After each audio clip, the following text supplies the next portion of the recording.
So karong adlaw, among ibisita ang Pacman Beach Resort diri sa Sarangani Province. Gi-invite na pud ay namo among sarili diri kay wala may mang-invite sa amo na unsa maguni among video, mura gilihian og bao, hinay kaayo, pero okay ra. Lingaw-lingaw raman po ning atoa. Pang retirement ba, sudong-sudongon inig matiguang na ta. So mao na ni, gibiyahe jud lagi mi. Unya kini na biyahe, layo-layo jud ni. Kay padulong nig Sarangani. Unya naabot naman mi, maglibot-libot dayon ta dinhi para dili kansi sa biyahe. Sa among paglibot-libot, hapit ko kalimot nitukar akong panuhot. Unya mao day ni ang ilahang family villa. Nag-overnight day mi diri ug ang among gikuha ang family villa. Ug ipakita po namo ang ilahang mga villa couple. Unya sa rate nila wala pay labot ang pagkaon ba, maong nag-order na lang mi sa restaurant nila kay wala mi baon dala. Unya naapod sila mini forest na perfect kayo pagkatanom. Mao ni siya. Kining man-made forest diri maagian na ni ninyo inig pasulod ba. Siguradong maganahan jud ka kay bugnaw kaayo ang area. Padayon na ta. Diri ta sa beach nila. Daghan na nga ligo diri ug usa na mi diha. White sand po di ay sila. Dili lang kaayo maklaro sa video ba kay baratuhon ra ning silpuna. Pero kung anhin mo sa aktual, ang balas murag puti nga asukal. Wala di ay swimming pool diri purely dagat ra. Makalangoy-langoy mo bisan asa. Ayaw lang og palalom ha kay basig dili ka kabalo mo langoy ba. Unya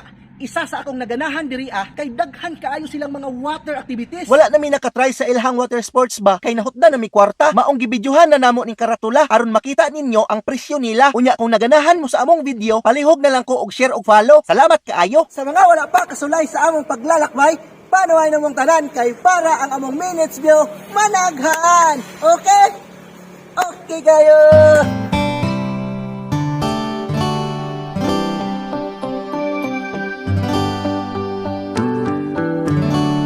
Mapaliwanag